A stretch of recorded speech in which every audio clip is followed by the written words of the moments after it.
Enchanté et merci beaucoup de nous accueillir aujourd'hui. Donc, je suis Simon Courgy, Country Manager pour la France et pour la Suisse. Et je suis accompagné d'Olivier Dupré, mon binôme, qui m'accompagne dans quasiment toutes les discussions clients que j'ai.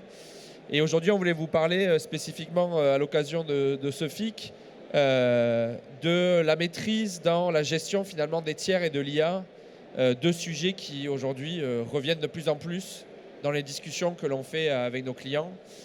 Historiquement, deux sujets qui pouvaient être distincts, qui aujourd'hui qui vont de pair constamment. On ne fait pas une réunion en parlant de tiers sans parler de l'IA et on ne fait jamais une réunion d'IA sans parler des tiers chez nos clients. Donc pour ceux qui nous connaissent ou peut-être un peu moins, OneTrust aujourd'hui a fêté ses 9 ans dernièrement.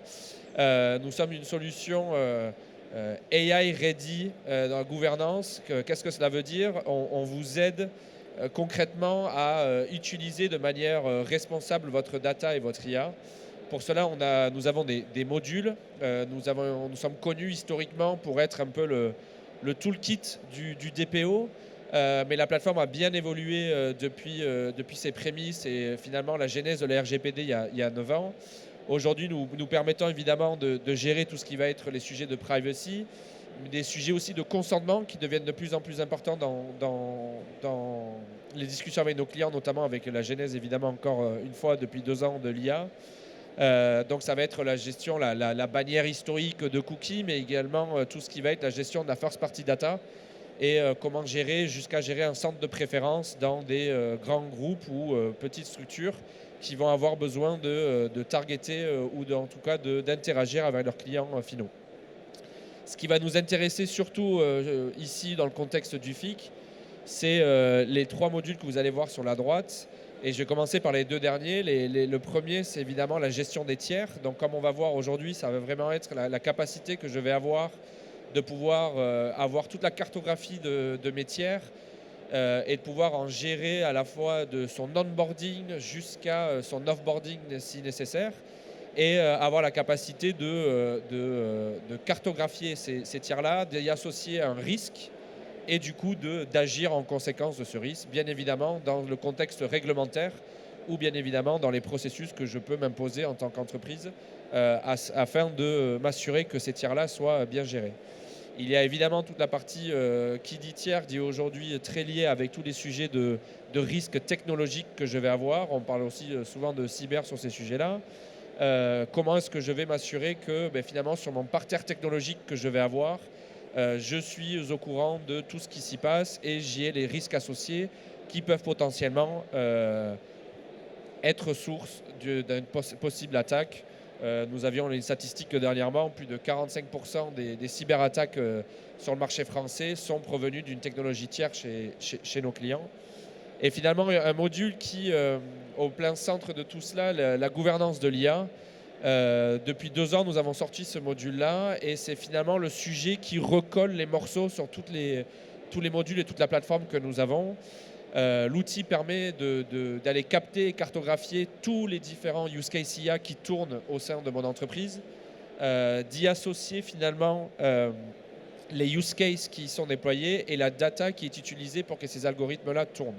Évidemment, cette IA-là peut être déployée en interne, peut être achetée, et donc ça devient hyper important et vous allez vite comprendre le lien du coup, quand on parle d'IA, du coup de comprendre avec quel tiers est-ce que je travaille cette IA-là, est-ce que je fais tourner mes algorithmes, parce qu'évidemment, j'y peux exposer de la donnée sensible ou la donnée personnelle de mes clients et je veux m'associer et être sûr que j'ai les bons procédés pour m'assurer que cette donnée-là est propre.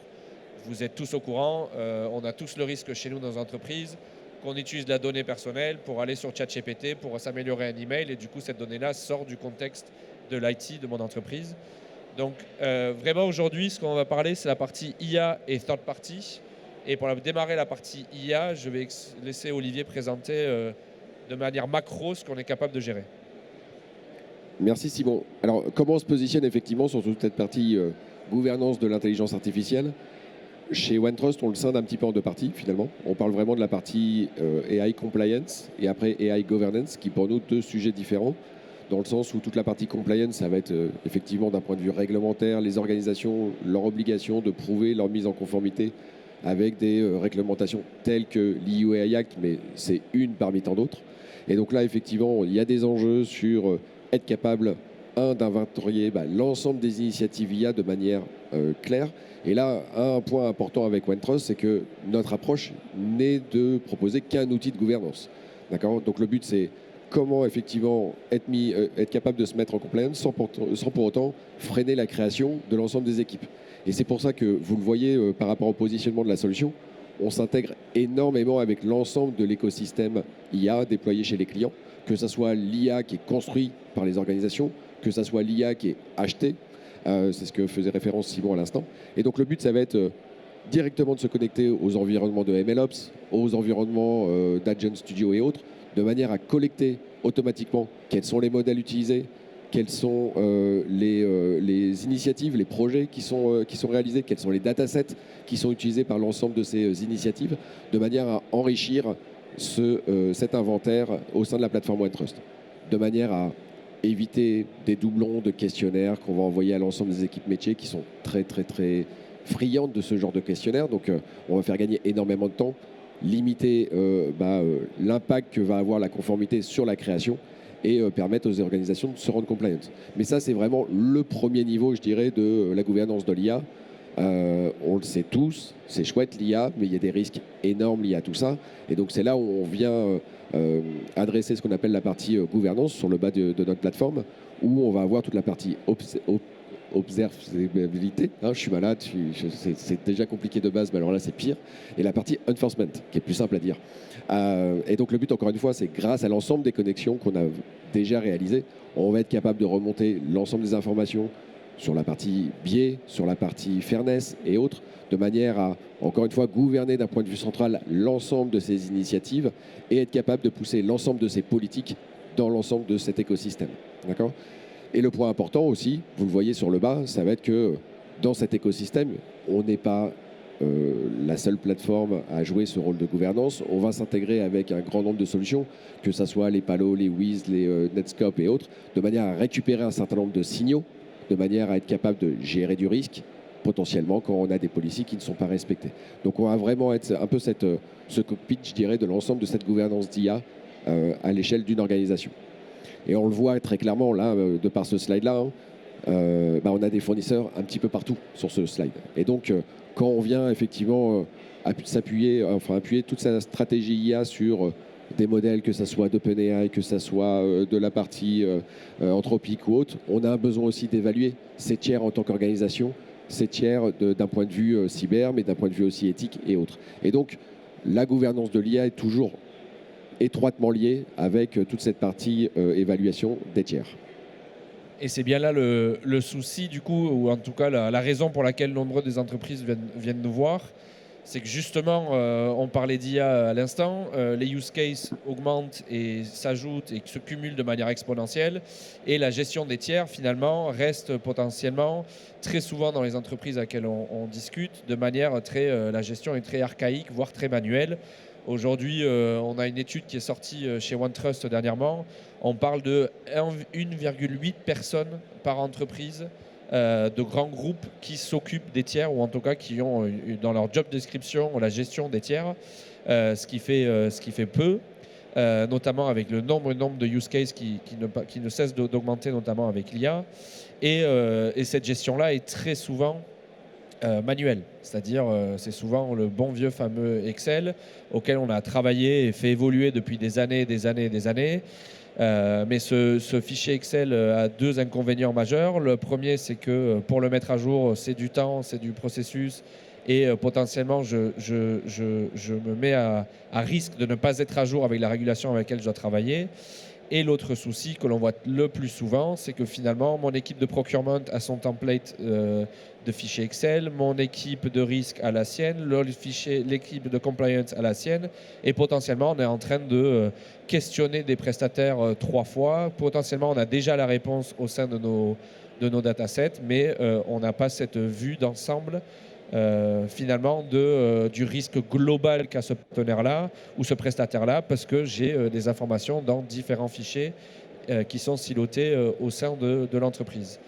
Donc finalement, comment est-ce que la gestion du tiers dans laquelle, Olivier, tu as présenté finalement la méthodologie, comment est-ce que cela se recolle avec finalement les sujets d'IA? Ben, Olivier, je te laisse expliquer la logique.